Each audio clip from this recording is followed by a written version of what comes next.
If you're someone who has decided that you want to do defensive security and you want to do blue teaming, but after that you don't know what you need to do, watch this video till the end because I'm sure you will be clear about the different domains. Hi everyone, my name is Meera. Welcome back to my YouTube channel. If this is your first time coming to my channel, don't forget to subscribe.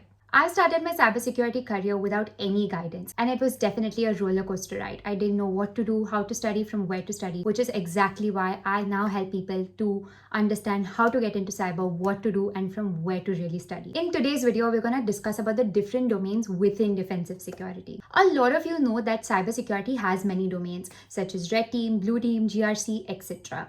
But within these domains also there are subdomains, and a lot of you are really confused, and there are many of you out there who have decided, I want to do blue teaming, I want to do defensive security, but I don't know what I should do in this because there are so many things even within blue team. So in this video, I'm going to break down the different categories within blue team as well. Let's start with the first one. So this is Security Operations Center, SOC. A lot of you would have seen a job opening of SOC analyst. So this is exactly what they do.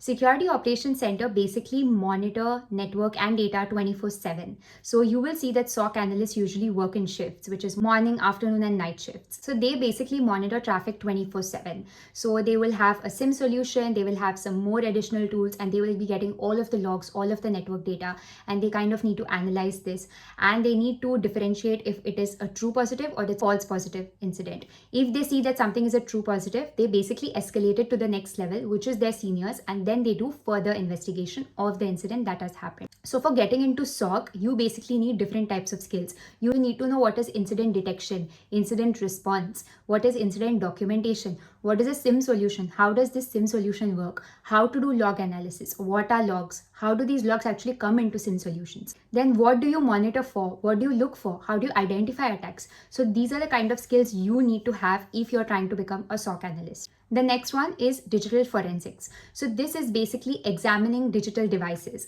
So all of you know that if there are ever any crime scenes or anything, we know that they call forensics people, right? So they probably come to the crime scene, they pick up all of the devices that are there, they pick up everything that's there, and they kind of do a forensic investigation. So a digital forensic analyst does the same thing, but they do this for digital devices. So if they found a laptop, if there is a mobile, or if there is any basic device and you're doing a forensic investigation of that device, falls under digital forensic. They use very different kind of tools. They have special digital forensics tools out there. Basically make images of the device that needs to be forensically examined. They check memory dumps, they try to analyze registries, entries, and so much more. If this sounds interesting to you, then you can try to build on digital forensic skills. You can try to check out the different DF tools that are out there. What do these people really do? Try to understand depth of operating systems, because that is very, very important to understand different file directories, what is really happening, Windows, Linux, any other operating system that you can. The next one is threat hunting. So threat hunting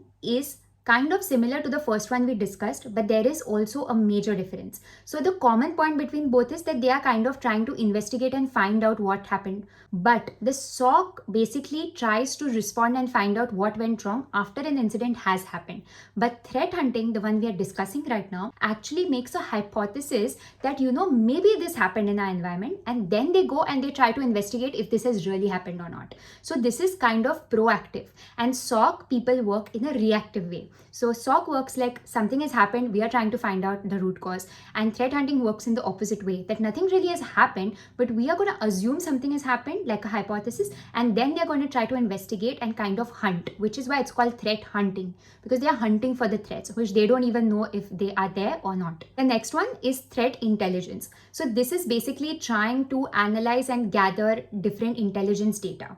So you know that when something happens, we see different news channels, we try to find out what has happened. It's pretty similar in the cyberspace as well. If some attack has happened, we try to find out different platforms and try to see, who has done this, which are the attackers, is there some specific signature that the attacker has left behind, which we can use to identify and check if that's happened in our environment too. This thing is called indicator of compromise, which is called IOCs. So these are available on different threat intelligence platforms. There are a lot of different threat intelligence platforms out there. So if you're someone who's interested into doing threat intelligence work and trying to actually analyze different indicators status that the attackers have left, then you can try to check out different threat intelligence tools. You can try to check out VirusTotal, IP Void, Cisco Talos. There are different platforms out there. Try to understand what TI teams do, how do they really communicate, what IOCs are, what TTPs are, what the MITRE ATT&CK framework is. Learning all these kind of skills will really help you to break into threat intelligence domain. The next one is vulnerability management. Sometimes this can fall in some other team and not exactly the blue team,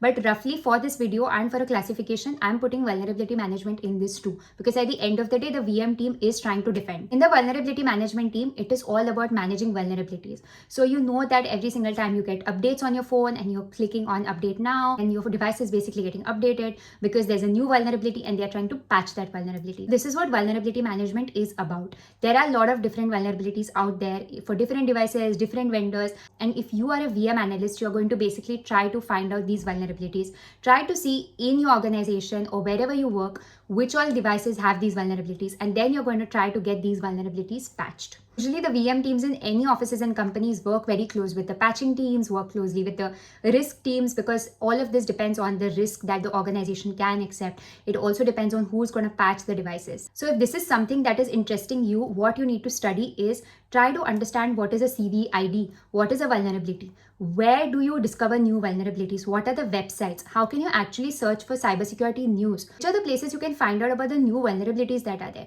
You can check out NVD database. This is a site with all the new vulnerabilities that come out there. You can try to read the news closely. These are the kind of skills you need to build on to get an entry into the vulnerability management area. These were basically all of the subdomains that fall within the blue team. If you have always heard these terms randomly and you were very confused that who does what and why do they do this and this falls under what, I hope that by watching this video it has become clear. Just to recap, there are different teams in cybersecurity. Within these teams, there are different subdomains. Today, we have taken defensive security, which is blue team. We have split that up into different subdomains to try to make you understand what are the different things within defensive security. If any of these things interested you, make sure you note down what are the different skills I told you need to build on. Try to search more about this, try to spend more time. And if you have any questions about any of the domains we discussed, please comment down and let me know what your question is. I will try my best to answer them. If you want a specific roadmap for any of the subdomains we discussed, please comment down and let me know about that as well. I will try to make a video on that. I hope this video was helpful for you. Don't forget to subscribe to my channel because I've been making a lot of cyber content and I'm sure you will find it helpful.